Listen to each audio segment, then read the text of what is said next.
Monday pa lang ata, kaya nakapost na sa GC natin ang message na niluluto ni Lord ngayong linggo hanggang ngayon.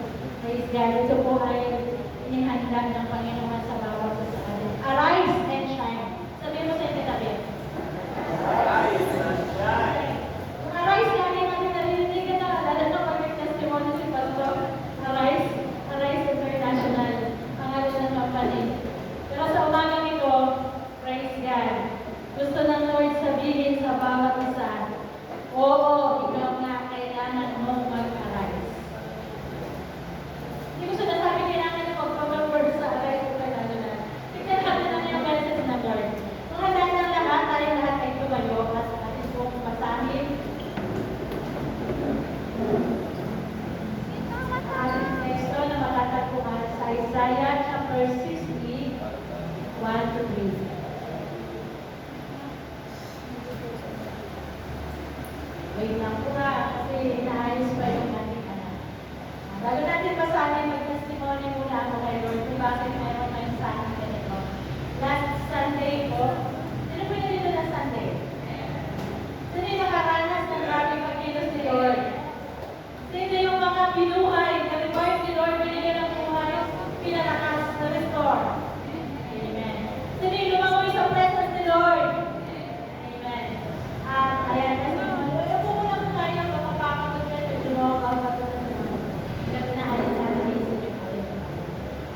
yan, last Sunday po, grabe po yung mensahe ng Lord. I believe, hindi lang ako yung talagang hinipo ng salita ng Diyos. Kahit habang nakikinig po ako, talagang grabe yung yung pag-uusap, grabe na wala tayong dapat na palalag kasi every time na nagsasalita ng Diyos, wala tayong ibang dapat gawin kundi ang tumuko at makinig sa lahat ng kanyang sinasabi. Dahil bawat salita na kanyang binibitawan, sabi niya, ito ay hindi babalik sa kanya na walang nangyari. Katulad ng ulan, pag pumatak sa lupa, may mission yan. Para diligan yung mga halaman natutuyo, medyo nalalata na, para tumubo, malalipa, lumago at mamunga. Ganon din po yung salita ng Diyos. At last Sunday po, nung after na po ng message, si Lord ay nangusap na sa heart ko. Sabi niya, go forward. Kasi may mensahe ako sa message ako. Pumunta ka sa unahan, sabi ko, Lord, hindi pa nag-aalkar ko si Pastor. Nagpapaamin pa lang siya. Tapos, the moment na sinabi niya, na yun nga, pumunta sa unahan, sabi niya, minsan lang ako mag-challenge na ganito. Naunahan po ako ng Brother June dito sa unahan, kasi bago pa nagtawag si Lord, sa pamagitan ni Pastor, namumusap na siya. At habang nandito sa unahan, grabe po yung presence ng Lord na naranasan ko. Sabi ko nga, hindi, wala na akong pakialam kung pastor ako ngayon, basta alam ko dito lang ako, hindi ako aalis dito. Gusto ko mapakinggan yung message ng Lord para sa akin. Hindi ko na inisip na kulang yung mga mag-usher, nag-altar ko sa pastor, kailangan ng mag-assist. Basta Lord, dito lang ako. Alam niyo po yung message ng Lord sa akin at gusto ng Lord na i-share din sa bawat isa. Unang-una, kung nandito kayo ng Wednesday, sa Brother Del, ang message po ng Lord sa akin unang-una yung Isaiah 43 verse 1. Na-exhort na po yung Wednesday at tuwang-tuwa po ako sa puso ko kasi mas lalo pang ipinaliwanag ng Lord sa akin. At ang pangalawa pong mensahe na itong mensahe po ngayong umaga. Kung noong Wednesday ay may mga napapala, I believe lahat po tayo pagpapalain ng message na ibinigay ng Lord sa kanyang lingkod. At hindi lang ako, kundi ang buong iglesia ay mapapapala ng kanyang mga salita. Praise God. Ready na po? Arise and shine! So tayo po yung mag-arise, tayo po yung tumayo, at atin pong basahin ang ating teksto sa umaga ito.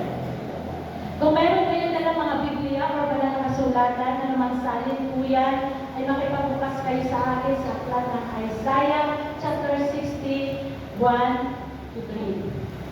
Isaiah or Isaiah chapter 60, beginning verse 1 hanggang verse 3. Kung wala naman kayo dalang mga banal na kasulatan, kayo po'y pumarap lang, tingin lang sa monitor, ano po, sa ating TV. Ayan, at sabay-sabay po natin basahin kahit na po ibang salin ng ating hawak. Lahat po ay magbasa ng salita ng Diyos sapagkat pinagpapala at pinagpala ang nagbabasa ng kanyang mga salita. Basahin po natin 1, 2, and 3. Arise, shine, for your light has come.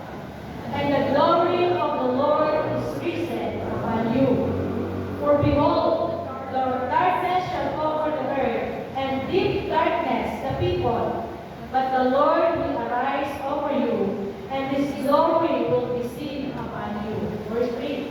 The Gentiles shall come to your light, and kings to the brightness of your rising. Yan sa Tagalog po, 1, 2, and 3. Ikaw ay bumangon, sumilang ka, sapagkat ang iyong liwanag ay dumating, at ang kaluwalhatian ng Panginoon ay sumikat sa iyo. Sapagkat narito, tatakpan ng kadiliman ang lupa, at nasa limuot na dilim ang mga bayan. Ngunit ang Panginoon ay sisikat sa iyo, at ang kaniyang kaluwalhatian ay makikita sa iyo. Verse 3. At ang mga bansa ay paruroon sa iyong liwanag, at ang mga hari sa limig ng iyong sikat. Praise God! Purihin ang Diyos sa pagkabasa ng kanyang mga salita. Tayo po'y sa ginalimo ko at manalangin, pagpalain ng mga nagbasa, at ang lahat na makikinig na ng salita. Dakila namin, Ama, kami po ay lubos na nagpapasalamat at nagpupuri sa iyong banal at dakilang pangalan. Ikaw lamang ang naging isang Diyos, ang pinakamataas sa lahat, ang pinakamakapangyarihan sa lahat. Walang Diyos maliban sa iyo. Walang Diyos na pwede ipantay, ihambing, o higit sa iyo, Panginoon. Dahil ikaw ang Diyos na dakila, ikaw ang aming manilikha, ikaw ang nagbibigay ng aming buhay. Purihin ka, Panginoon, sa umaga nito. Ang dakilang araw na ito ay tinakda mo upang ikaw ay aming sambahin sa Espiritu at katotohanan. Purihin at dakilain ang iyong pangalan. Hallelujah. Narito kami na minamahal mo sa umaga nito. Kami na mga tinawag at pinili mo at binigyan ng buhay. Narito ang mga kaluluwang iyong ginising, iyong pinuhay, Panginoon, iyong na-revive, Lord. Narito kami ngayon nakatayo sa iyong harapan sa biyaya mo, nagpapasalamat at humihingi, Panginoon, ng karunungan at pangunawa upang sa gayon ang bawat salita ng aming mapapakinggan, ito nga po ay aming maintindihan ngayong umaga. Pagpalain mo ang bawat isa at hayaan mo, Panginoon, mangyari ang iyong nais, ang nasa ng iyong puso, Lord God. Make my lips, Lord, make my mouth, Lord, hallelujah, a pen of a radio writer, Panginoon. Isang manunulat ang ating bibig ay gawin mo isang katulad ng manunulat ng isang pen na magsusulat sa puso ng bawat isa na narito, O Diyos. Ang bawat salita mo, let the spirit of your words, Lord, ay matanggap ng buong kongregasyon ngayong umaga.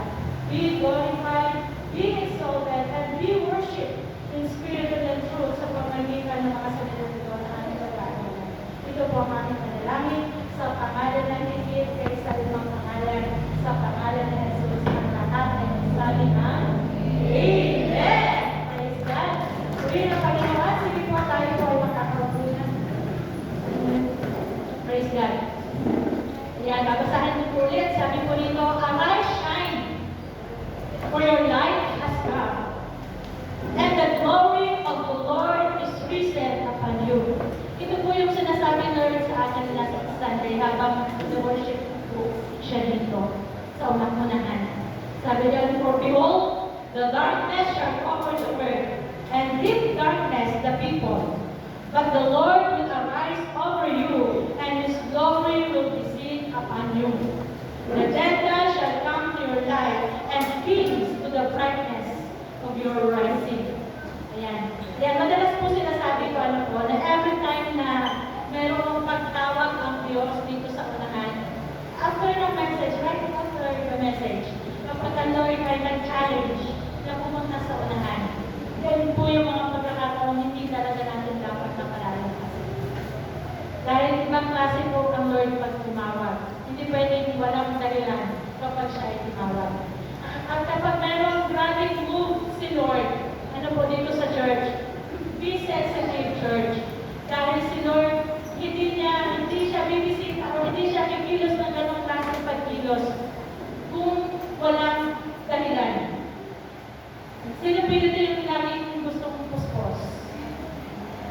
Yung laging nakakaranas ng sobrang kaligayahan, galak sa piling ng Diyos.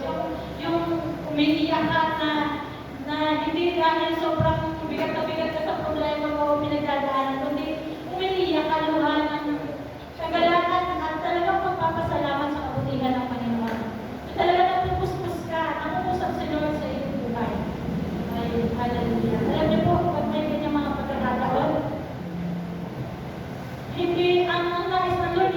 para gumaan yung pakiramdam natin. Magkakos sa pakiramdam, di ba? Kapag naiiyak mo na, kailangan mo kay Lord, sobrang gaan sa pakiramdam, pero hindi lamang yun ang nais ng Lord. Merong mensahe si Lord, merong ginagawa sa Lord, merong gustong gawin ng Lord sa buhay ng bawat isa. Kaya I believe last Sunday, hindi po ito, it's not all about our feelings or emotions. Masarap sa pakiramdam, pero kung ano yung sinabi sa iyo ng Lord, hindi lang yan last Sunday. Yan ay mensahe ng Lord sa iyo, buong buhay mo. Kung 3 weeks ago nangusap sa iyo ang Panginoon, last month nangusap sa iyo, Lord, hindi lang yung para doon sa araw na iyo na kailangan mo yun. Gagamitin mo yung pangungusap na yun sa buong buhay mo na hinihintay mo siya. Kaya po sa umaga nito, sama-sama po natin magsaluhan na po itong mensahe ng Lord. Sa ating introduction, nababasa ko, batin mo siya. Episode na lang. Nag-pray na din po ako medyo kasi nga challenge po ako sa mga starter natin every Wednesday sa youth. Talagang grabe na-bless ko yung hindi lang sa exhortation, pati yung PowerPoint nila, napag-iwanan na talaga ako. Kaya yaya ng Lord. Glory to God. Yan, introduction. Sabi ko dyan. Ang buhay po natin, kadalasan, dito sa mundo, ano po? Sabi nga, nakapropesiya na yan, verse 2, mababalot ng kadiliman ang lahat ng bansa. Ang lahat ng tao, nababalot ng kadiliman. Nababalot ng kadiliman, kahit ang ating tayong mga mananampalataya, sobrang dilim sa ating paligid. Tama po ba? O sa personal na buhay na lang natin, ano yung darkness na tinutukoy dyan? It may be your personal struggles that weigh heavily. Sobrang bigat. Maaari ng kadiliman na yan at tumutukoy sa mabibigat na mga kasanin mo sa iyong buhay. O sa mga pang-araw-araw na buhay. O sa mga personal na buhay natin. Moral confusion sa mundong ito na pabago-bago. Kaya nalilito tayo. Ano po? Minsan kahit medyo matagal na tayo sa pananampalataya, pag nalilito tayo sa mga nangyayari sa paligid natin. Ang fear and uncertainty about sa mga nangyayari o sa mga pangarap natin sa buhay, gusto natin mangyari sa buhay natin. Minsan, hindi mawawala yung takot, kagaya nga ng message na Sunday. Ito pa, yung nagsisilbing kadiliman na pumabalot sa atin, spiritual weariness that raise up for our faith. Yung pagod na pagod ka na sa iyong pananampalataya. Pero I believe, yung weariness na yan, yung dryness na yan, pinawin na lahat ni Lord. Tama po ba? Last Sunday, hindi po ba?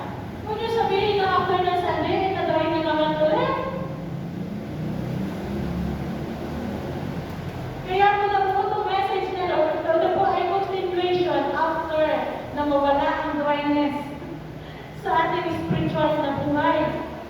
Hindi ka dahil kung after ng Sunday message na ginawa ni Lord, pagdating ng Monday, nagsimula na naman mag-dry hanggang kahapon, hanggang dry. Hindi magbabalik na naman tayo sa dry house ngayon. Paano tayo pupusan? Sino po dito ang fresh na fresh sa Panginoon? Sino po dito ang revive kay Lord? Sino dito yung may mga laman na kaluluwa at malusog na? Dapat after Sunday tayo mag-revive at pinuhay. Monday, pinakain mo ng pinakain yung soul mo. Pinainom mo na. In-exercise mo na yung kaluluwa mo. Pag nag-workout ka na para nang sa ngayon, yung message ngayong Sunday. Hallelujah. Able na ang ating kaluluwa. Amen. Sabi nito, kahit sa kabila ng sobrang kadiliman nangyayari sa paligid natin, minsan sa pamilya, sa community na ating pinagagalawan, pinalalagyan, ano po, or minsan pa sa ating personal na pamumuhay. Pero sa kabila ng lahat ng to, hallelujah. Sabi rito, yet God speaks a powerful command. Sabi niya, arise and shine. Hindi limit sa Panginoon, madilim ang ating paligid. Hindi limit sa Kanya, dahil siya mismo ang nagsabi, thick darkness shall cover the earth, shall cover the nation. Ano po? Sabi rito,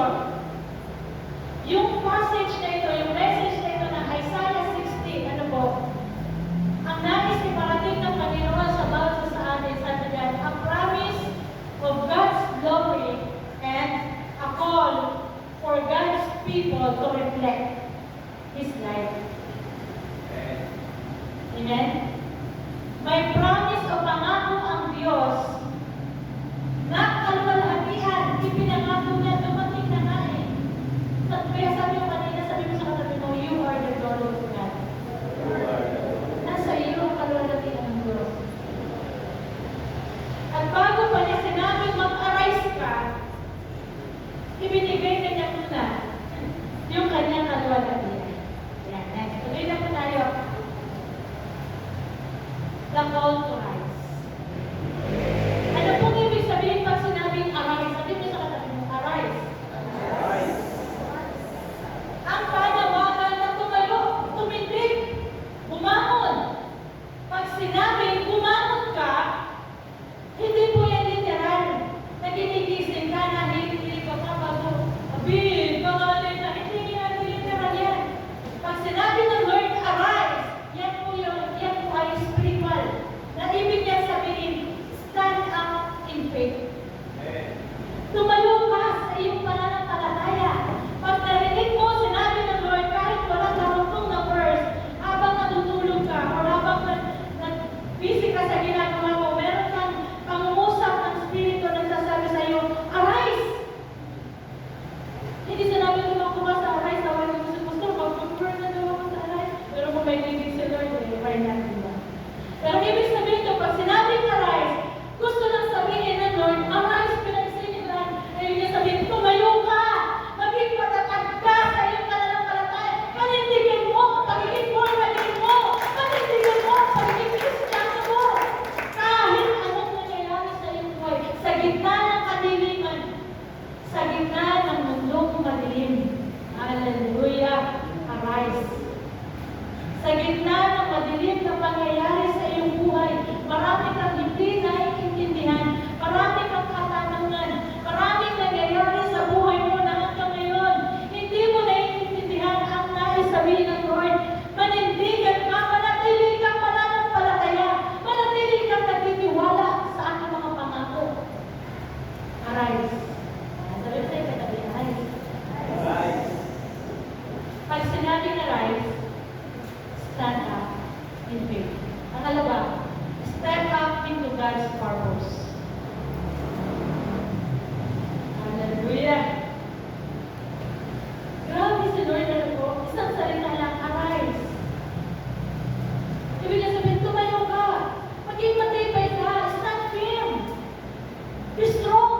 Be courageous. Magtiwala ka sa Diyos. Magtiwala ka sa kanyang mga pangako. Hallelujah. Pangalawa, step up into God's purpose. Bumangon ka masyado na nakampante sa pagkakatulog mo. Nakalimutan mo na may purpose sa iyo si Lord kung bakit kayo binigyan ng buhay. Nakalimutan mo na ba? May assignment na nakatakda sa iyo si Lord. May takdang aralin ka na nakahanda para sa iyo na gawin mo. Kaya binigyan ka ng ilang taon ka na ngayon. 47 years ka na.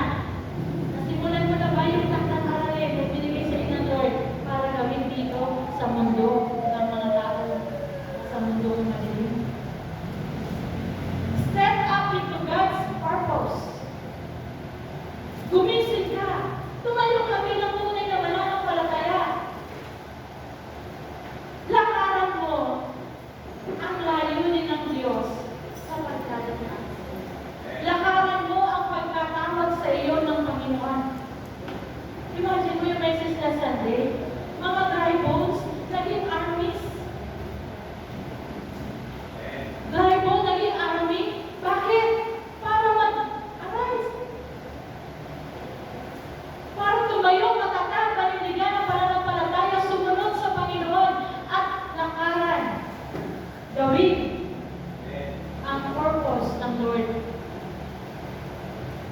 Sabihin ko sa iyo, kapatid, yasan ka. Pare-pareho po tayo may mga assignment. Minsan nakakalimutan natin.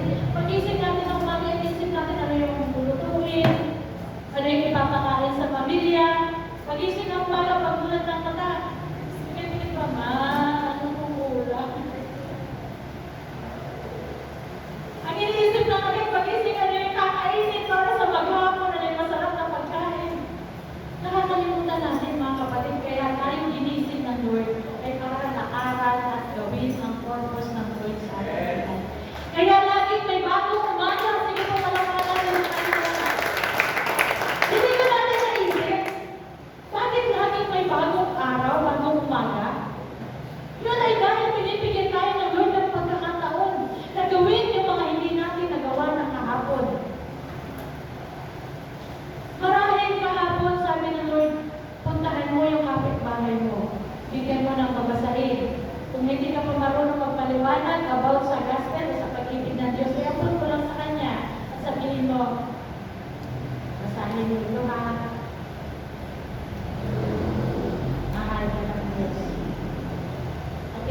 dalangin mo, Lord, habang binabasa niya yung mangusap na sa kanyang puso.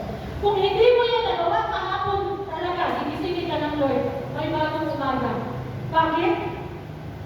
Tsansa para gawin yung purpose ng kahapon na hindi mo nagawa, hindi mo nasulat. Simulan mo na ngayon. Tapos bukas, sinimulan mo ngayon, ipagpatuloy bukas. May panibagong umaga na naman, ituloy mo na ituloy. Maraming laging bagong umaga, gusto ng Lord, hindi lang natin gawin, kundi matapos natin yung takbuhin. Yung assignment natin, maipasa natin kay Lord ng kompleto. Hindi partial papers, finish or unfinished. Hindi matutuwa sa Lord pag hindi tapos. Si Jesus na tinapos na hanggang kamatayan yung mission niya para sa atin. Di ba? Hindi siya nagtapos doon, hindi niya kinak doon sa naghihingalong na siya, sabi niya, okay na to. Grabe na sa sakripisyo, okay na ito, Ama. Hindi. Naging masunurin siya hanggang kamatayan. Oo, hanggang kamatayan. Kaya nga po yung purpose ng Lord sa buhay natin. Hindi lang yung purpose mula nang isilang ka hanggang pag 30 years old ka. Hanggang tayo ay mabubuhay, hindi natatapos. Kailangan matapos at lakaran natin yung purpose ng Lord. Dahil darating yung panahon. Hallelujah. Pag hindi natin yung ginawa, mangyayari talaga. Finish or unfinished, kailangan natin humarap kay Lord. Nagbibigay sulit tayo. Hallelujah. Pag sinabing arise, tumayo ka sa iyong pananampalataya. Rise above fear and doubt with courage, trusting God's power and promises. Embrace His calling and walk in obedience and fulfill the plan He has for you. Grabe nung sabi niya, may nagsabi, ate, paano mo napapahaba yung salita lang yung arise, pero bakit napapahaba? Pag sinabing arise, i-fulfill mo, gawin mo. Hindi sinabi nung pumangon ka, mananigit ka sa iyong pananampalataya, at pagkatapos, steady ka lang, hanggang sa kanyang pagbabalik. Hindi. Kailangan mag-step up tayo sa purpose ng Lord. Move forward. Humuusad dapat. Pasulong. Hindi paatras. Hallelujah. Shine God's light to others. Pag sinabing arise, gumising ka, ang gusto ng Lord. Pagliwanagin mo kailangan mo, pagliwanagin, shine God's light. Pagliwanagin mo ang ilaw na ibinigay sa iyo ng Diyos. Ang liwanag na ibinigay sa iyo ng Diyos. Pagliwanagin mo at taklawan mo yung mga tao na nakapaligid sa iyo. Let's go ha. Sabi dito, arise. Pag sinabing arise, bumangon ka kasi masyado kang kampante, puro patulog. Kalimutan mo na ata, may purpose ka. Gising! Lakaran mo yung purpose ng Lord sa buhay mo. Habang lumalakad ka, gising ka niya. Di ba meron pa naglalakad na tulog? Meron minsan, pero hindi nila alam yung ginagawa nila. Pero gusto ng Lord, gising tayo pag tayo naglalakad. Ano po? Habang ginagawa mo, step up sa purpose ng Lord.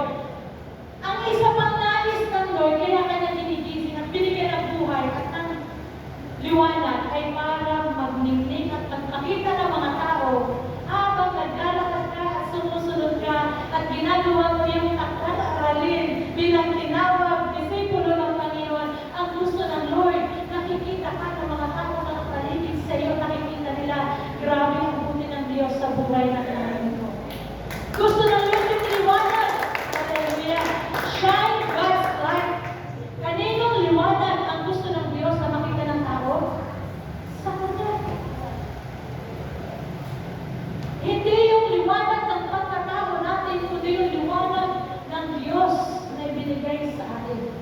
Sabi po nito, let your life reflect His love, truth, and grace. Pag sinabing arise, ang gusto ng Diyos, habang ginagawa natin yung ating assignment o yung purpose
life effectively. Ang isang tao na nananatili, nakaupo, nananatili sa kanyang takot, nananatili, nagtatahim ng kanyang mga alalahanin sa buhay. Ang isang mananampalataya na nananatili sa kabalisahan at kabagabayan, hindi alam kung anong gagawin sa buhay. Hindi niya mararapin, hindi magre-reflect sa buhay niya ang liwanag. Paano may encourage yung isang kapatid mo na o isang taong nasa paligid na nakakatingin sa iyo kung ikaw mismo naguguluhan? Paano mo naniniwala kung ikaw ay naguguluhan? Paano mo bibigyan ng kapayapaan yung nasa paligid mo kung ikaw mismo ang gulo ng paligid mo at ng buhay mo? Kaya nga sabi ng Lord, mag-arise. Hallelujah. Arising in the light, but when they arise and step into the light, others can see clearly. Kaya nga, hindi natin magagawa yung purpose ng Lord kung tayo mismo walang maliwanag na isip. Ang gulo ng isip, walang direksyon, hindi alam kung anong gagawin, hindi alam kung anong purpose. Ibig sabihin, nakaupo pa tayo sa darkness. God calls believers not to remain downcast, but to rise. Reflect His glory. Sabi mo sa katabi mo, reflect His glory. Asal ka naman sabihin mo, uulitin ko, you are the glory of God.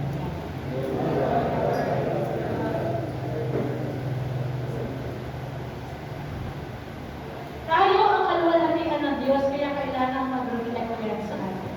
Sabi po niyan sa Efeso, chapter 5, verse 14.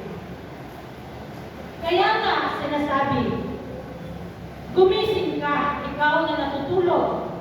Umamang ka mula sa mga patay at liliwanagan ka ni Kristo.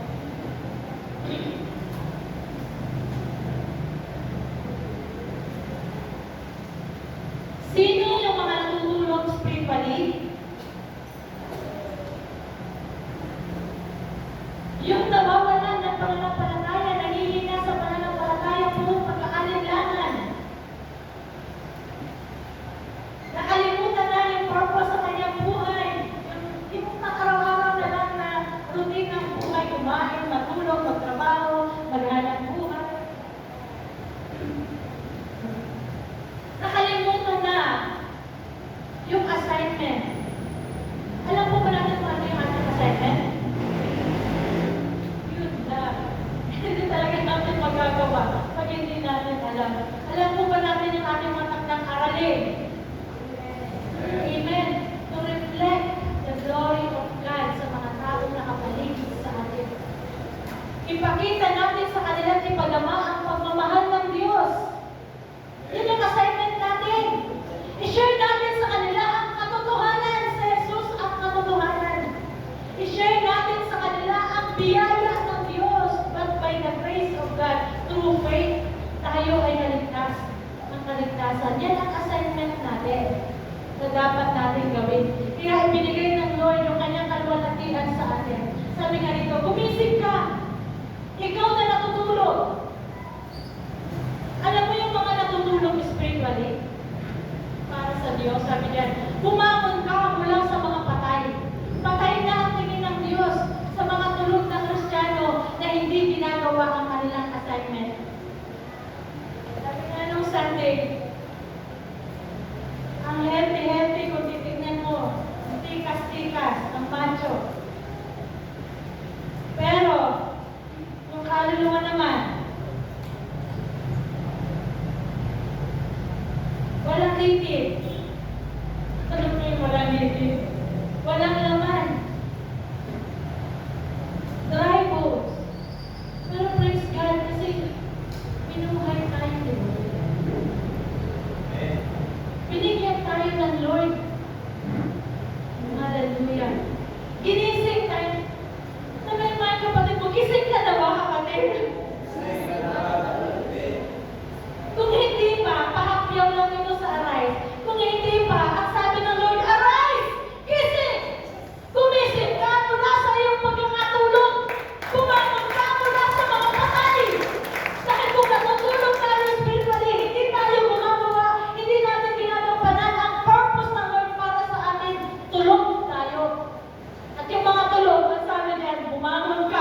mula sa mga patay. At liliwanagan ka ni Kristo. Hallelujah. Sabi niya, God provided the light. But we must respond in faith and obedience. Nasa iyo at nasa akin na kapatid ang ilaw. Ang liwanag. Taglay na natin. Kumisipin po ba kayo doon? Agree po ba kayo doon? Nasa atin ang liwanag. Ibig sabihin nasa atin ang glory ni Lord. Next slide po tayo. Yan. God provided. Patunay na nasa atin ang liwanag. Ano po? John chapter 8 verse 12. Muling nagsalita si Jesus sa mga tao. Sinabi niya, ako ang ilaw ng sanglibutan. Ang sumusunod sa akin, sabihin natin sumusunod. Ang sumusunod sa akin, ang sumusunod sa akin,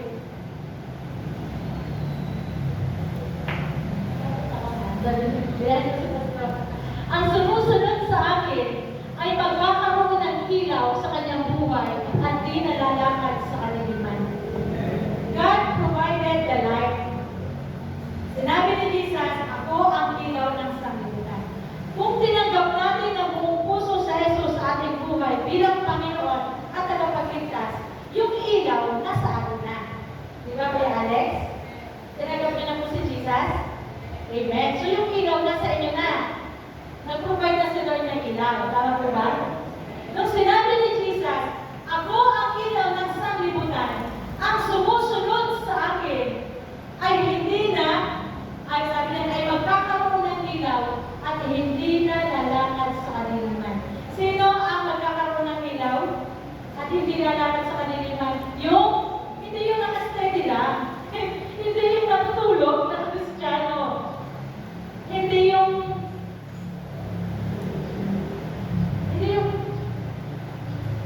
walang purpose ang buhay.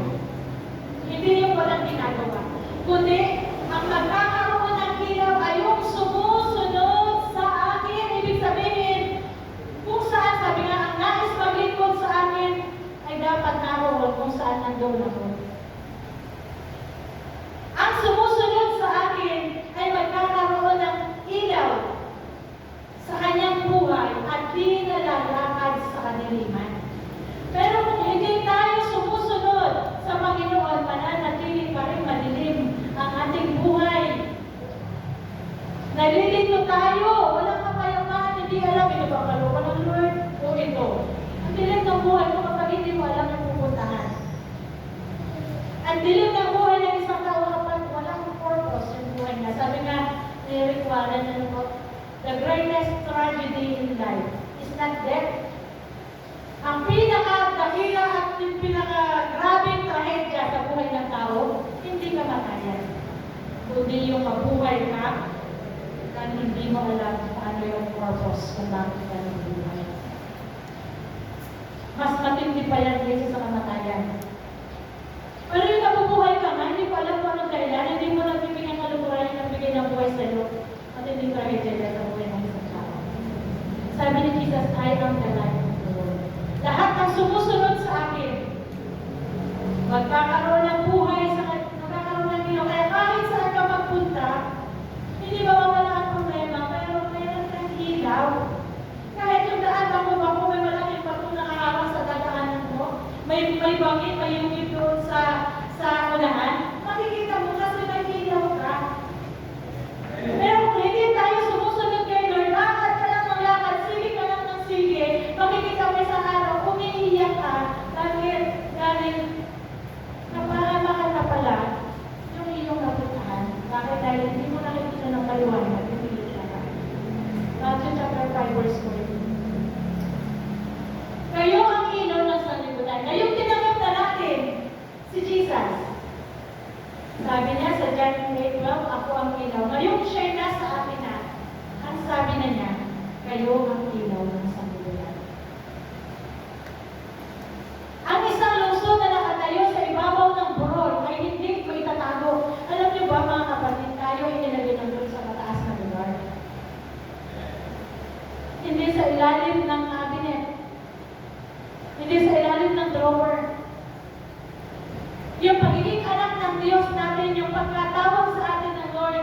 Yung glory na ibinigay, yung kaligtasan na ating tinanggap, yung buhay na walang hanggan na meron tayo, yung Jesus na tinanggap natin sa buhay natin, after natin matanggap yan. Hallelujah. Hindi ka na, Lord, nilagay sa mababang lugar, kundi sa mataas na posisyon. Para matanglawan natin maliwanagan yung mga nasa sobrang dilim ng sanlibutan. Pero kung hindi tayo susunod kay Lord at sarili pa rin natin yung susundin natin, madilim pa rin ang ating nilagataran. Sabi nga sa Proverbs, merong daan na tila matuwid sa tingin ng tao, ngunit kapahamakan ang dulo nito. Pero kung sumusunod tayo sa ilaw, makikita natin maliwanag yung ating daraanan. Sabi niya, a lamp cannot shine unless it is connected to a power source. Hindi sapat na tayo ay nag-church every Sunday. Marami nang nag-church every Sunday pero wala namang personal na connection. Siya yung pinaka-source ng ilaw, ng liwanag. Tayo, kailangan buo yung connection natin kay Lord. Paano masasabing meron tayong buong connection kay Lord? Anong tawag doon sa communication with God? Discipleship? Students? Graduates? Prayer. Kailangan buo yung connection natin kay Lord. Through prayer. Kailan po tayo nag-pray? Pagkakain lang? Honestly ba? O kahit pagkain, nakalimutan natin mag-pray.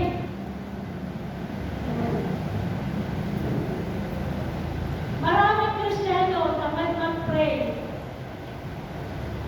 Right? Po. Totoo po ba yun? Nabuboard. Pag nag-pray, nabuboring. Alam niyo ba ibig sabihin ng prayer? Simply talking to God. Communication, two-way communication kay Lord. Hindi yung ikaw lang yan ang ikaw yung sabi ng sabi. Lord, gusto ko nito. Hindi prayer ang tawag dyan. Pakinggan mo kung ano yung sinasabi niya sa iyo. Nakaranas na ba kayo na may tumawag sa iyo? Tapos, ayaw na pa-interrupt siya lang yung salita na salita? Naranasan niyo na po yun? May tumawag sa iyo, hello? Tapos diretso na siya. Hindi mo siya ma-interrupt. Pag ikaw nagsalita, diretso pa rin siya. Hindi ka pinapakinggan. Ano yung pakiramdam niyo? Nakakainis po, di ba? Minsan gano'n tayo kay Lord nakakainis natin. Kaminin po natin. Minsan naiinis si Lord sa atin. Pag-pray tayo, luluhod ka, iniyak ka pa, Lord.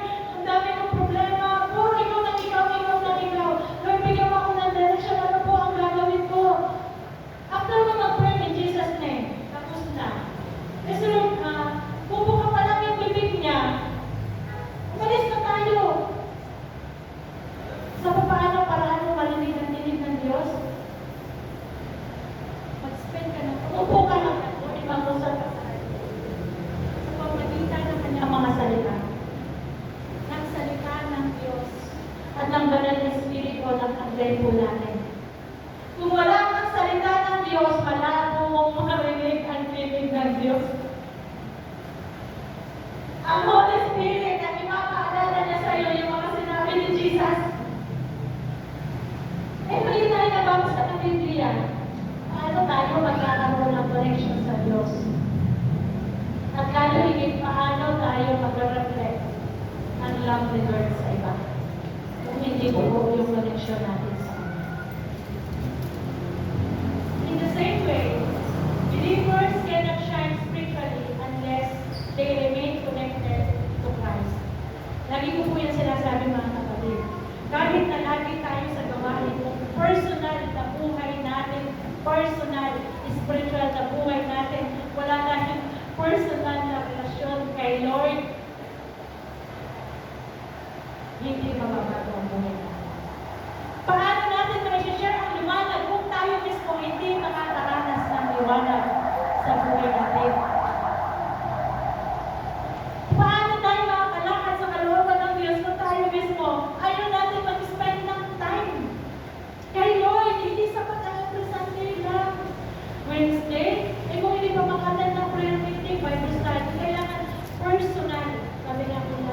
Sunday. Ngayon, binuhay na tayo ng Panginoon. Na-revive na tayo ng Lord. Alagaan po natin yan. Diligan palagi ng panalangin. Pakainin natin ang salita ng Diyos ang ating mga kaluluwa. Yan po yung liwanag.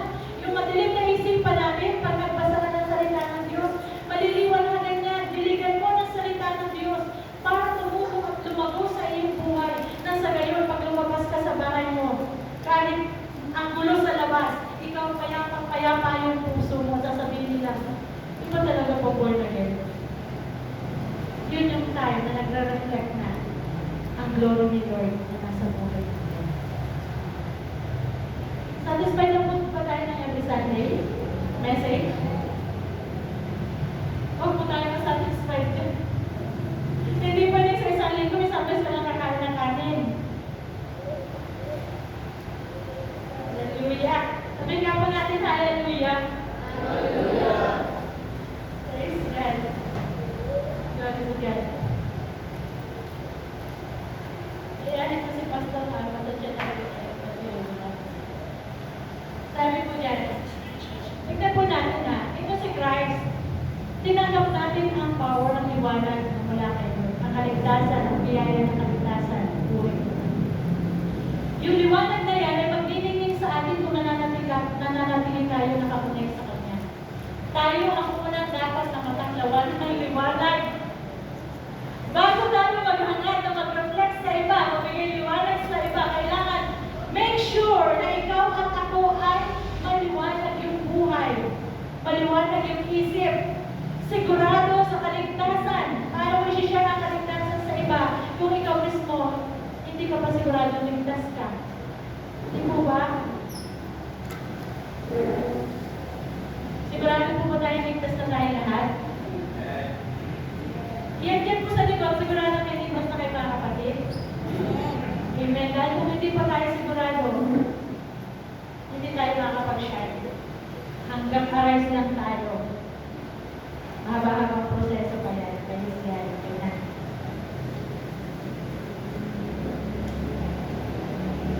The glory of God, sabi diyan, the glory of the Lord has risen upon you. Pag sinabing nasa iyo at nasa akin na ang kalwalhatian ng Diyos, ibig sabihin, you are no longer walking in darkness. Hindi ka na lumalakad sa kadiliman. Yung kadiliman na tinutukoy dyan, mga kapatid, hindi lamang sa kasalanan po ha. Sinabi ko na kanina, hindi ka na lumalakad sa kadiliman. Hindi ka lumalakad sa kawalang pananampalataya, sa kawalang tiwala kay Lord, sa kawalang direksyon. Hindi ka na lumalakad na puno ng takot, pag-aalinlangan. His light has driven out every darkness sa buhay natin. Pag sinabing nasa iyo ang kaluwalhatian ng Diyos, you are the glory of God, nasa iyo ang kaluwalhatian ng Diyos, ibig sabihin, hindi ka na nabubuhay sa kadiliman, nasa liwanag ka na. Amen? God's presence is with you. Pag sinabing you are the glory of God, the glory of God is in you, ibig sabihin, hindi ka na nag-iisa. Kasama mo ang Diyos. Nasa iyo ang presensya ng Diyos. Hindi lang ito basta salita na narinig natin na wala lang. You are the glory of God. The glory of God has risen upon you. Wala lang. Hindi. Pag sinabing nasa iyo at nasa akin ang kaluwalhatian ng Diyos, ikaw ay namumuhay na sa liwanag. Totoong Kristiyano ay pinapabuhay ang napapakinggan. Ikaw yung Kristiyano punong-puno ng pananampalataya dahil alam mo, kasama mo ang Diyos. Hindi ka nag-iisa. Kahit may problema, kahit may unos, kahit may bagyo ng buhay, hallelujah, magagawa mo pa rin manatiling nag-worship kay Lord, nagpapasalamat kay Lord. Bakit?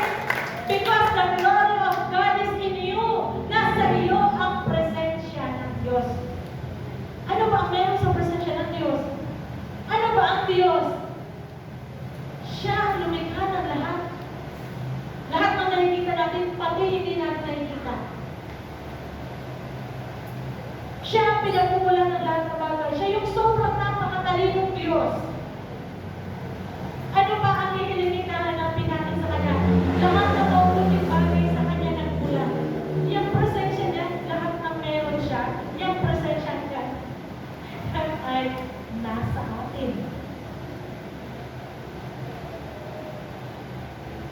Yung presensya ng sobra at pinakamatalino sa lahat, mas matalino pa kay Haring Solomon. Yung presence niya, nasa iyo at nasa akin.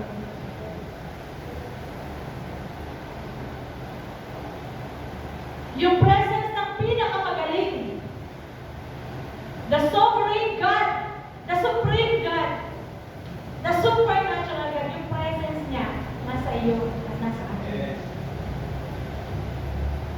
Hallelujah.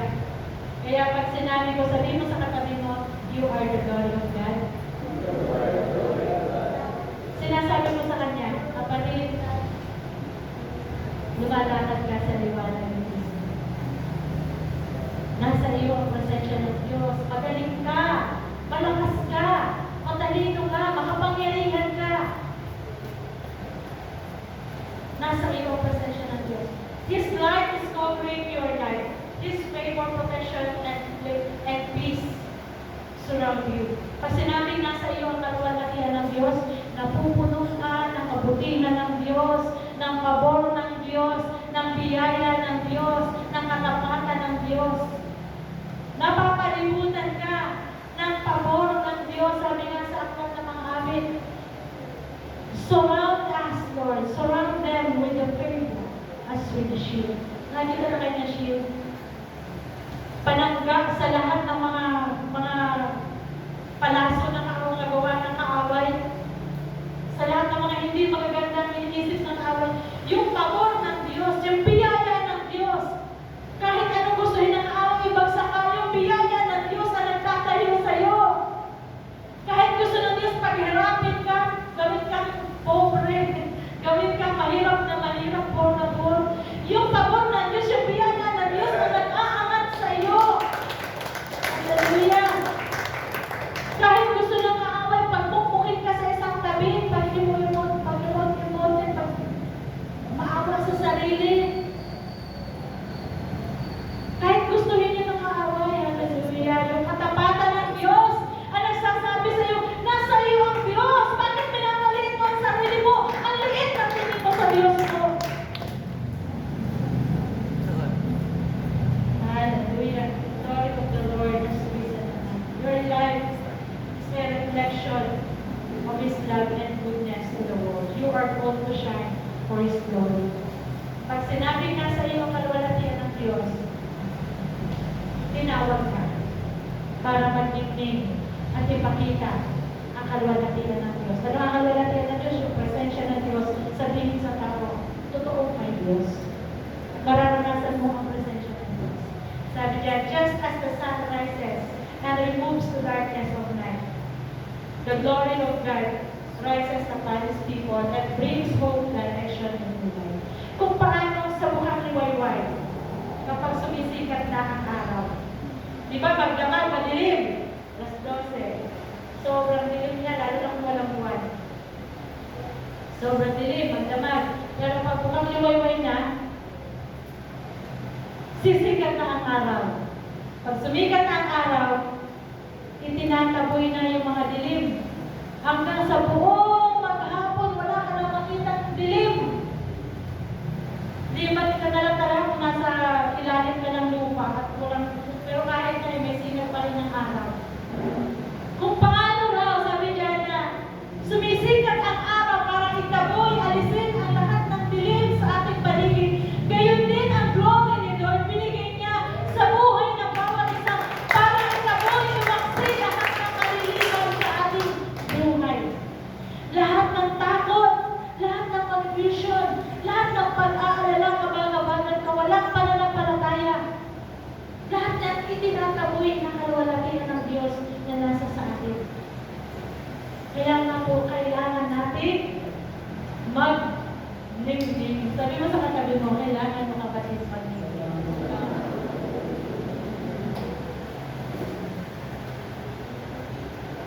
Ayan. Ephesians chapter 5, Ephesians chapter 5, basahin po natin yan. Sabi ni Apostol Pablo, verse 8. Tignan natin yung sarili po natin dito. Dati, kayo'y nasa kadiliman. Ngunit ngayon, nasa kaliwanagan. sapagkat kayo'y nasa Panginoon. Mabuhay kayo ngayon nang nararapat sa mga tao nasa liwanag. Verse 9. Sapagkat pawang mabuti, matuwid, at totoo ang ginagawa ng namumuhay sa liwanag. Verse 10. Sikapin ninyong matutunan kung ano ang kalugod-lugod sa Panginoon. Verse 11. Huwag kayong makibahagi sa mga gawain ng kadiliman na walang ibinubungang mabuti. Sa halip ay ibunyag ninyo ang mga iyon.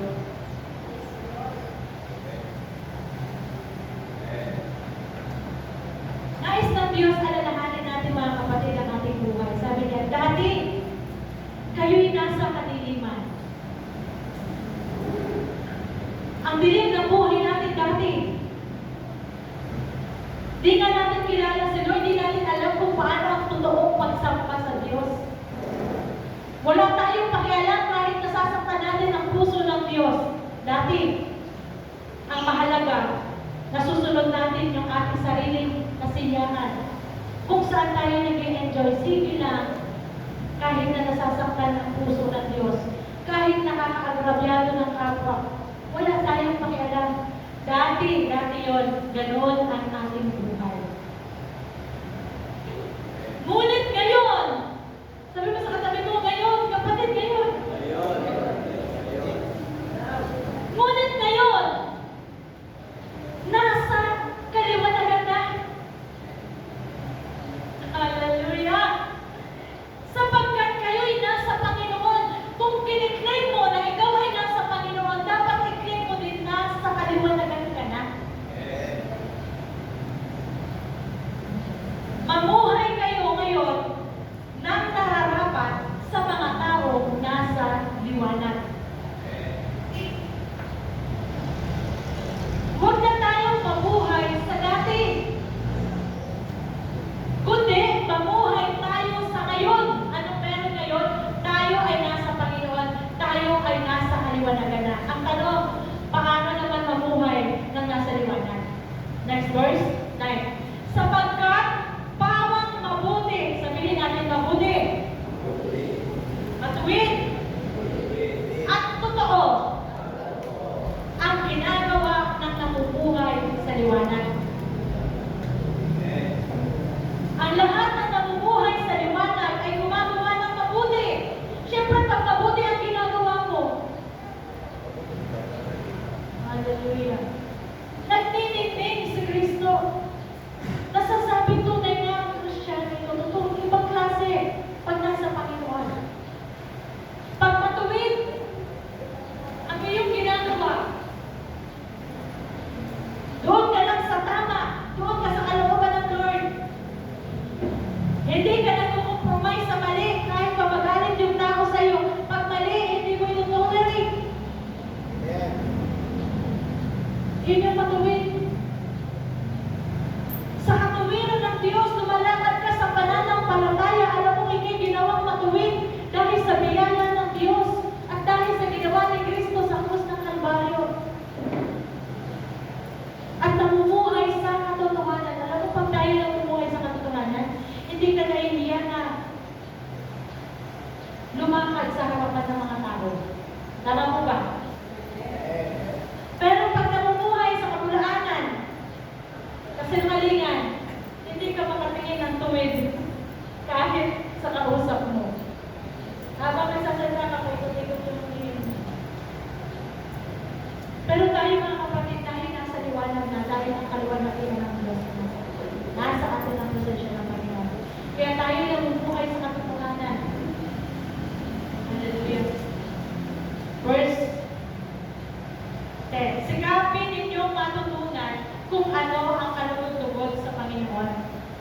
Ano po ba yung higit na pinagsisikapan natin ngayon? Sabi nito, sikapin ninyong matutunan. Pag-aralan ninyong matutunan kung ano ang kalugod-lugod sa Panginoon.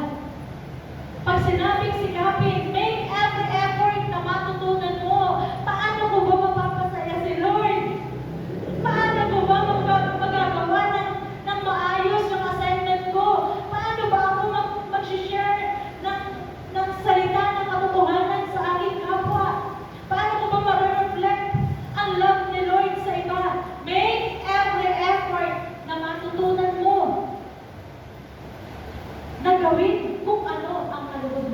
sa Diyos. Naalala ko po last kahapon aga po yun. Meron pong discipleship student ang aga, nag-chat po sa akin. Sabi niya, ate, paano po ba intindihin yung Biblia? Paano praise ko na lang? Kasi po gusto ko po talaga matutunan. Nababasa po ako ng Bible ngayon. Hindi ko po maintindihan lahat. Gusto ko po talaga matutunan. Psalms chapter 1, 1 to 12. Yun po yung gumising sa akin. Sobrang sarap sa mga ramdam na meron mga gano'ng mga tinawag si Lord na gusto talaga nagsusumikap na matutunan intindihin. Lord, ano po yung ibig mong sabihin?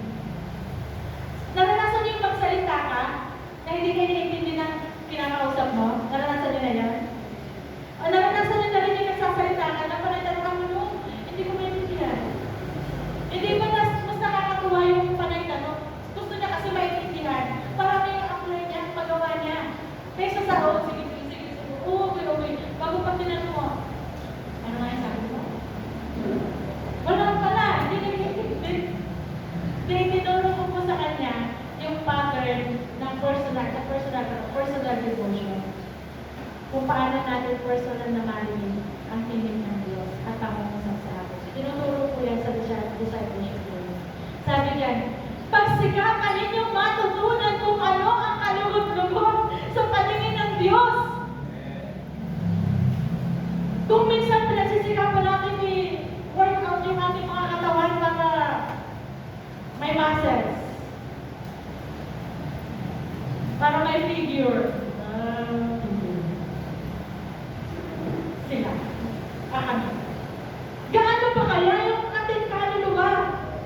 Bigyan natin ng muscles, bigyan natin ng figure na matutunan kung ano yung kalugod-lugod sa paningin ng Diyos. Kung ano yung karapat-dapat. Hindi lamang yung mga gusto ng Lord ang dapat matutunan, kailangan matutunan din natin, Lord, ano po yung ayaw mo. Sabi nga ni Hannah David, may the meditation of my heart be pleasing unto you. May the words that will proceed out of my mouth be pleasing unto you, and the meditation of my heart be pleasing unto you. Yung hangad niya, yung meditation ng kanyang puso at ng kanyang isipan, yung mga salitang lalabas sa bibig niya, ang gusto niya, maging kalugod-lugod kay Lord.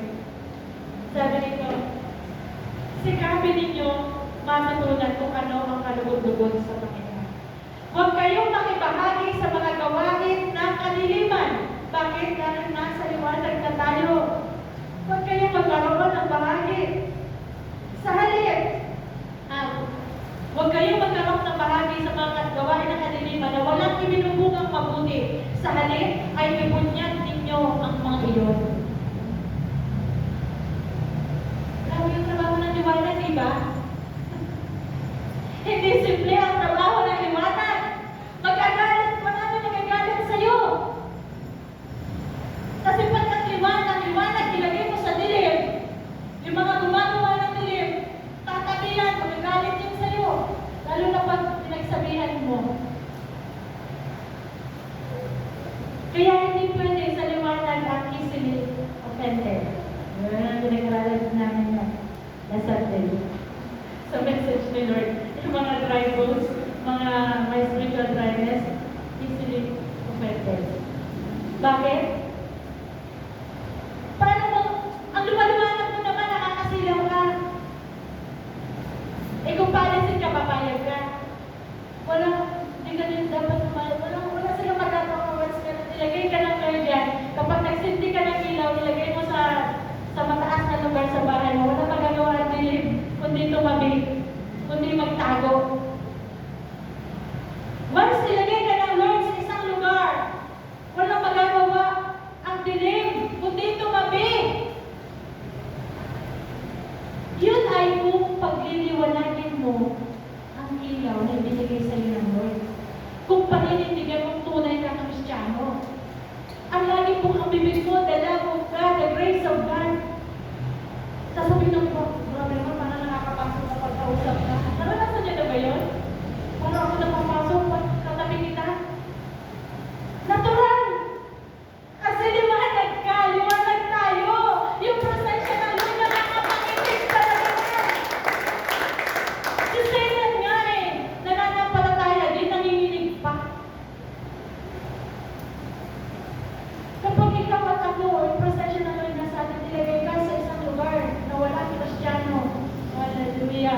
tiyak ang expectation ng Lord, magre-reflect ang liwanag ng Kristo na nasa iyo at nasa akin.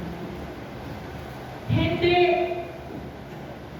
didilim hindi mahahawa sa dilim, kundi tayo ang mag-influence ng kaliwanagan sa mga taong nakapaligid sa atin. Para po natin ang Panginoon.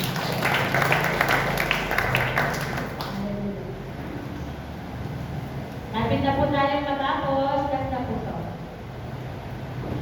Sino yung pastor na lagi yung last, pero ang dami mapasabi. The influence of God's life. Verse 3. And the Gentiles shall come to thy light, and kings to the brightness of your rising. At lalapit ang mga Hentilo, ang mga bansa sa liwanag, sa iyong liwanag, maging ang mga hari. Ano po ibig sabihin niyan? Light attracts people. Akala mo lang wala nakakakita sa iyo, pero pag nakita, yung liwanag sa iyo ng Panginoon, nakaka-attract yan ng tao. A transformed life becomes a witness. God's glory impacts nation. Pag sinabing nation, hindi lamang isa, dalawang tao. The blessing was never meant to stay confined to one people only, kundi sa maraming tao. Evangelism flows from illumination. After natin na maglingling, o kapag tayo nagtitiwanan, sabi diyan, when believers shine, others are drawn to God. Ito po yung kailangan. I believe ang message na ito kailangan ng iglesia. Evangelism. Your testimony matters. Your kindness matters. Your faithfulness points others to Christ. Sobrang halaga. Napaka-kapakipakinabang. Napaka-meaningful ng ating mga buhay na patuloy. Yung mga personal na karanasan natin sa pag-ibig ng Diyos at sa kabutihan ng Lord, hallelujah. Lalo na ngayong mga huling araw, sobrang kapakipakinabang para ang mga kaluluwa ay malapit natin sa Panginoon. Nag-a-attract ang glory ni Lord. Hindi ba na-attract tayo sa love ni Lord? Kaya nga nandito tayo. Hindi ba na-attract tayo sa grace ni Lord? Kaya tayo nandito dahil na-attract tayo sa liwanag ng pag-ibig ng Diyos na i-share sa atin ng mga taong ginamit ng Panginoon. Kaya din mga kapatid, yung buhay na bawat sa atin, yung mga testimony natin, yung mga pinagdadaanan natin sa buhay, hayaan lang natin mangyari. Kahit nasasaktan tayo, kahit umiiyak tayo kung minsan, kahit nadi-disappoint tayo, madalas, hayaan lang po natin mangyari. Manatili tayong nakatayo, nagniningning, nagpapatuloy dahil kasama yan sa mga patotoo na gagamitin ng Lord para ma-attract yung mga kaluluwa mapalapit sa Panginoon. Kung pipigilan natin, Lord, alisin mo ito sa akin, ano ang gagamitin mong liwanag para sa iba, para ma-attract sila mapalapit kay Lord? Kaya sabi mo sa katabi mo, hayaan nila mapalapit. Hayaan lang natin mangyari kung minsan ay nagigipit. Para mas lalo tayong magtiwala, hindi sa sarili natin, kundi kay Lord. Hayaan natin mangyari, minsan tayo ay nag-fail, nadi-disappoint, para matutunan natin hindi sa sarili natin, hindi sa tao na kapaligid sa atin, kundi sa Diyos tayo magtiwala. Dahil yan ang gagamitin ng Panginoon, yung mga testimony natin after natin ma-overcome ng matagumpay. After natin ma-overcome ng matagumpay, ang mga ganyang circumstances sa buhay natin, yan ang gagamitin ng Lord to attract people, papalapit sa liwanag ng Panginoon. Ihalang lang po natin si Lord. Kasama yan sa glory ni Lord. Yung glory ni Lord, yung biyaya ng Lord, hindi tayo niyan papahabayaan. Nasa atin yan. Pag tayo dumaan, sabi nga ng diba? Noong Wednesday, Shadrach, Meshach, at Abednego. Hindi naman inalis ng Lord yung pugon. Inalam pa nga ng Lord 7 times na init yung pugon. Pwede naman yung natural at normal na init lang. Pero minsan ninaalala ng Lord, sobrang bigat, mas matilis, sobrang napakabigat na problema. Para matutunan natin, at maranasan natin personally, kasama ko ang Diyos. Hindi ako nag-iisa. Tumakas na ako sa ilog. Hindi ako marunong. Tumakas na ako sa apoy. Hindi ako masusunog. Hindi ako maibubuwal ng kahit anong matitinding pagsubok ng bakit? Dahil kasama ko ang Diyos. Dumanas man ako ng mga kagipitan. Hindi ako mapapalimuhos dahil nasa akin ang kaluwalhatian. The glory of the Lord is in me. The presence of God is in me. He is my great source of life. Liwanag ng provision sa Kanya lamang nagmumula. Ang kailangan lang, stay connected to the source. Hallelujah. Basahin natin ang mas maliwanag. Isaiah 60 verse 3. The Gentiles shall come to your light, and kings to the brightness of your rising. Ano pong ibig sabihin niyan? The Gentiles ang mga hentil, refer to people outside Israel. Nations that did not know God, yung mga unbelievers, walang pananampalataya kay Lord. Those living in spiritual darkness, yan yung Gentiles na lalapit sa iyong liwanag. Hindi lang mga Gentiles, hindi lang yung mga taong hindi sumasampalataya. Pag tayo patuloy nagtitindig, nagpapagamit at nagpapatuloy sa atin yan, even the kings, ang mga hari, sino ba yung mga hari? The kings represent rulers, leaders, influential people, people of authority and power. Sila yung ma-attract sa liwanag ni Kristo na nasa atin. Ibig sabihin, God's life is not only for one group of people. Tandaan po natin yan. His salvation, ang pag-ibig ng Diyos, ang kaligtasan. Love and glory are for all nations and all people. Para sa lahat ng tao. Even powerful people will recognize the glory of God. No one is above the light of God. Kahit ang pinakamakapangyarihan, pinakasikat na tao, lalo na sa panahon ngayon, ang dami ng mga celebrities na talagang lumapit na sa liwanag ni Kristo. Marami ng mga nasa authority na lumalapit sa liwanag ni Kristo. Dahil yan po ay nakapropesiya. Nakapropesiya po yan, mga kapatid. The glory of God is so powerful that it attracts both ordinary people and leaders. Kaya huwag po natin malikitin yung ating mga sarili. Ordinary and mga nasa authority, ano po yung mga may powers, kapangyarihan, mga sikat na tao. Sabi niya, nations or Gentiles will come to your light. Kings will come to your light. Kings will come to the brightness of your rising. Hindi mo kayo natutuwa doon? Kaya huwag yung malungkot ko yung pamilya mo, hindi pa nakakilala kayo, hindi posible, hindi papayag ng Lord, kailangan mo lang gawin yung part mo. Arise and shine. Kung yung mga hari, nasa authority, lalapit sa liwanag mo, yung pakalang pamilya mo, hintayin lang yung takdang panahon, sila'y lalapit sa liwanag ni Kristo na nasa sa iyo at nasa atin. Kaya church, pagaling po tayo kay Lord. Amen. Pagtingin po tayo sa Panginoon bilang pagtatapos.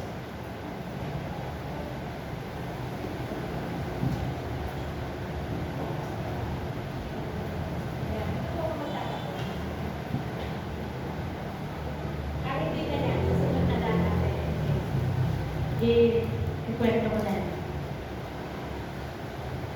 Ito po yung time na si Saul, I believe kilala niyo po yan. Isa sa talagang grabe makapersecute sa mga mananampalataya. Napunta po siya sa Jerusalem, tagay-taglay yung dala-dala ang authorization SPA, na siya'y binigyan ng kapangyarihan talaga na dakipin, hulihin yung mga nangangaral patungkol sa Panginoon Yesus sa pananampalataya nito. At habang sila ay naglalakbay sa kanyang karwayo ng kanyang kabayo, merong sobrang nakasisilaw na liwanag mula sa langit. Sabi po dyan, basahin niyo po yan sa chapter 9. Pero yan, testimony niya yan, pagkaroon niya kay Aling Agripa. Merong sobrang liwanag na nakasisilaw mula sa langit. Mas masilaw pa, mas maliwanag pa sa sikat sa araw. At siya at si Saul, pati ang kanyang kasama ay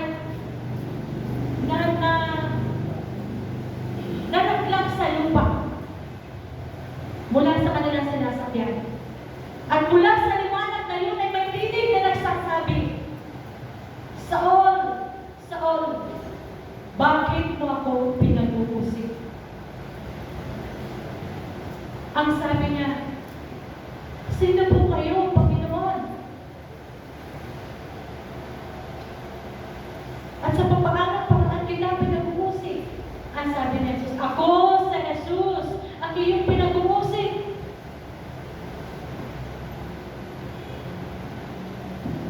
Sa ginagawa mo yan, para kang sumisipat sa matulis na bagay. Ibig sabihin, sinasaktan mo ang sarili ko, di ba? Sino ba nasasaktan? Sumipa ka sa cutter o sa kutsilyo mo na rin. Di ba? Ikaw rin yung nasusunod.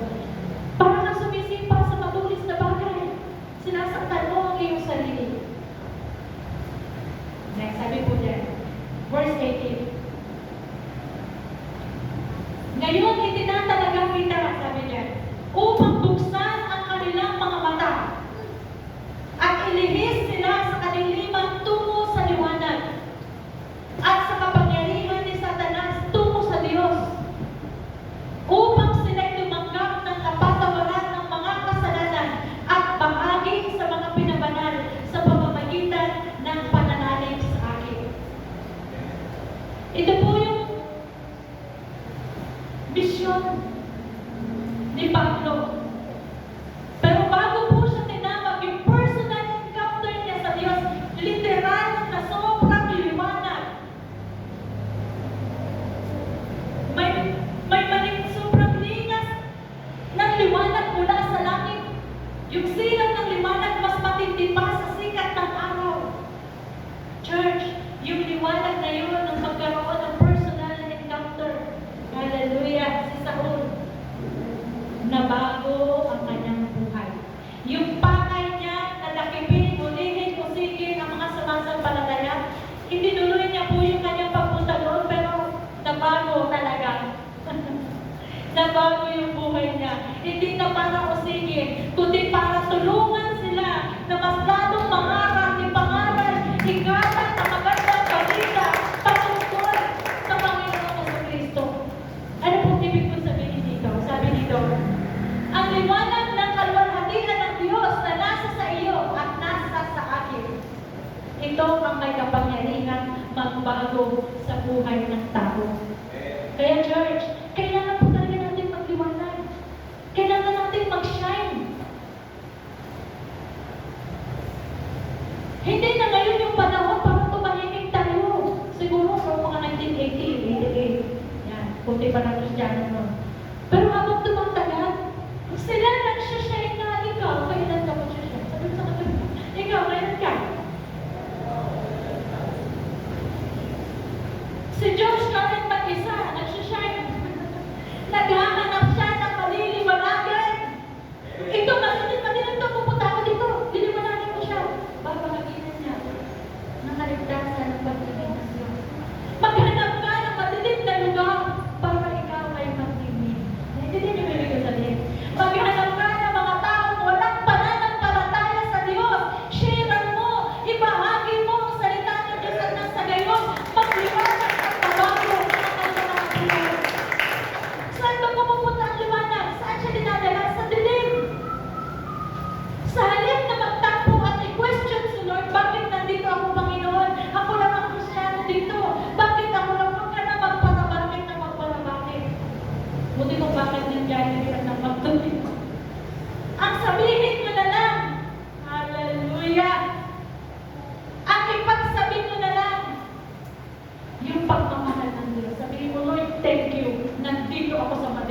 God, pagkakataon ko, mag-reflect ang liwanag na meron ako.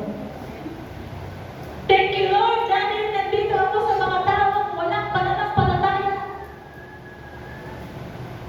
Inilagay po tayo ng Lord sa lugar na yan, hindi para malaman, kundi para matanglawan yung nasa kaniliman. Kung dito lahat tayo maliwanag, hindi masyadong makapasyon yung tingin ng bawat isa. Pero pag nilagay yan sa dilim, hallelujah, kahit pag isa ka lang, appreciate ng appreciate. Grabe yung kanyang pagmamahal.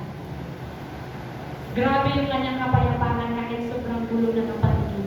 Ang mensahe ito po ay para sa bawat isa ng mga kapatid. Christians, children of God, hindi na tayo ngayon para itago ang liwanag na meron tayo. Wala tayo sa simula nung tinanggap natin si Kristo, dapat doon pa lang nag-start na tayo magiging. Pero dahil nasa proseso tayo, okay na yung mga pinagdaanan natin, yung mga patutuko, yung mga ginawa ng Lord, yung mga pagtapik, mga pagpalo, yung mga ways ni Lord na inalaw sa buhay natin, kahit sobrang dami, iluwag dami tayo sacrifice, okay yan. Ipagamit natin yan para ang liwanag na meron tayo ay magningning at nang sa gayon, mabuhay, mabago yung buhay ng mga tao na kapatid sa atin. Dati walang-wala ka, pinagpala ka ng Diyos, hindi dahil wala lang, hindi makakabuhay ka na sa sarili mo at sa pamilya. Ginawa yan ng Lord to fund, hallelujah, ang ministry, ang purpose na ibinigay sa iyo ng Panginoon para lalo na magiging at magliwanag. Hallelujah. Tayo po ba ay napagpaglamay ng aga? Sige nga, kung sabi natin ng katabi natin, sabihin natin, kapatid, arise and shine. Ano po sabi niya?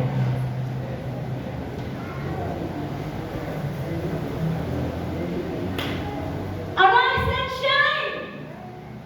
Hindi lang ang present day. Hindi lang pag may lumain.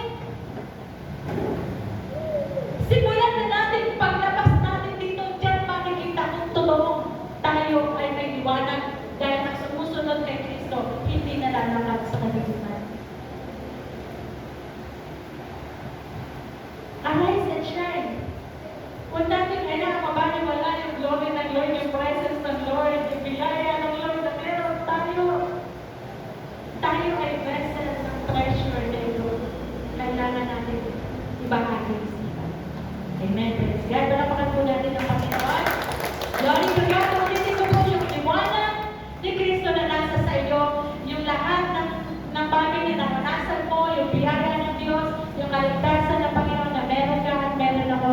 Church, yan ang gagamitin ng Diyos sa mga testimony natin. Yan ang gagamitin ng Diyos para mabago ang buhay ng mga taong nakapaligid sa atin. Amen? Hindi natin alam yung isa sa naliwanagan natin. Isa pala siya maging great evangelist na grabe, sobrang daming kaluluwa ang lalapit ng luluhod sa Panginoon. Hindi natin alam yung palang isa sa naliwanagan natin ay isang pastor. Hallelujah, grabe kumangalaga sa kawan ng Diyos. Kahit ibang-ibang ugali ng kanyang mga anak, kaya-kaya niya. Hallelujah. Isacrifice yung kanyang sarili anak-anak sa pagmamahal sa kanyang kawan. Praise God. Hindi natin alam kahit yung miyembro ng ating pamilya, isa pala sa kanila, mas mainit pa sa iyo kapag siya'y naliwanagan. Mas dedicated pa kaysa sa iyo kapag siya ay magulat at makilala ang Panginoon. Praise God. Tayo po lahat na tumayo. Glory to God. Glory. Praise the Lord.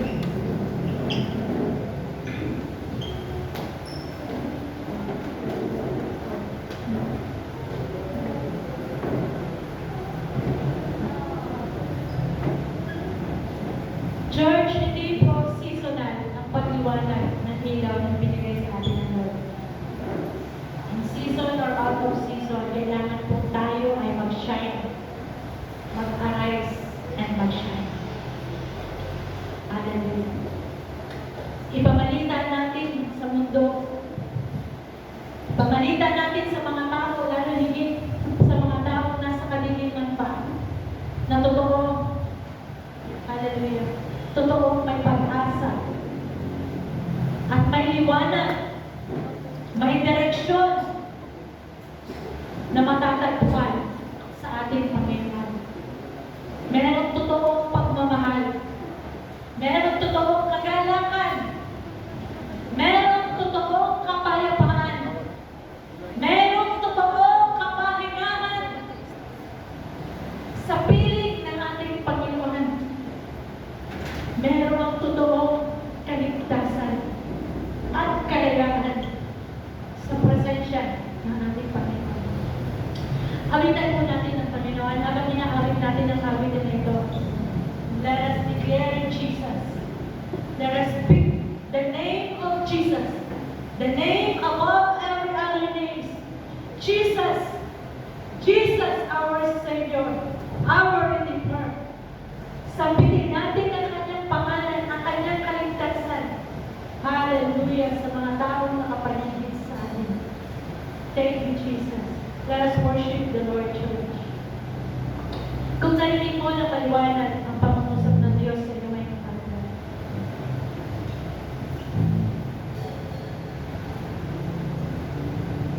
purihin mo ang Panginoon. Nasa iyo at nasa akin ang kalwalhatian ng Diyos. Ang kailangan lang mag-respond tayo ng pagsunod at katapatan sa pananampalataya sa Kanya.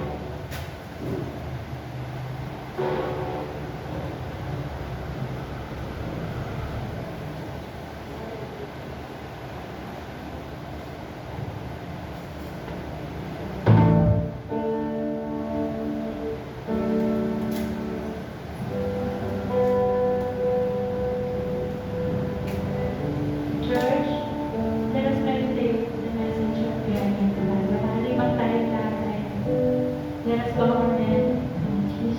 Let us look sa our hearts para hindi natin makita yung mga distraction sa paligid. Huwag mong palagpasin ang pagkakataon ito, kapatid.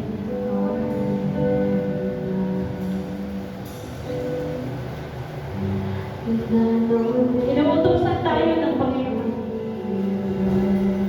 Arise! Kung ikaw hanggang ngayon, nananatili ka pa rin, walang direksyon, hindi mo alam yung purpose ng iyong buhay. Hindi mo alam. Kailangan mo bumangon, gumising. Nasa iyo ang kalwalhatian ng Diyos. Nasa iyo ang pinangan ng Diyos.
Thank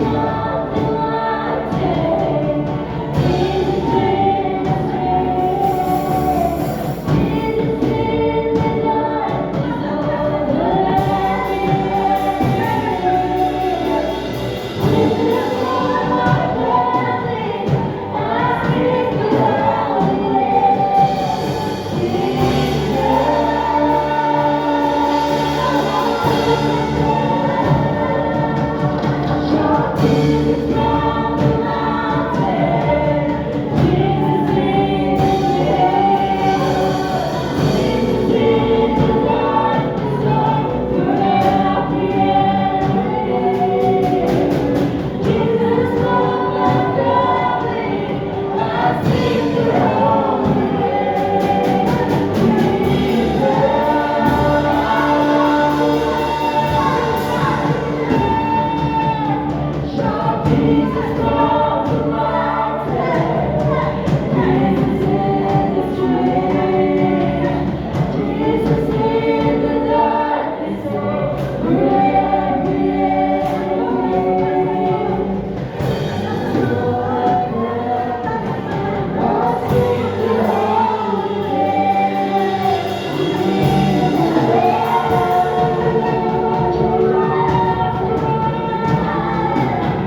Jesus.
Yes, Lord. Hallelujah. Maraming salamat, Panginoon, sa iyong kabutihan. Salamat sa banal na presensya, Panginoon. Thank you for your glory, Lord. Hallelujah. Na narito sa aming mga buhay. Salamat sa pag-ibig mo. Salamat sa biyaya, sa pabor mo sa kanila.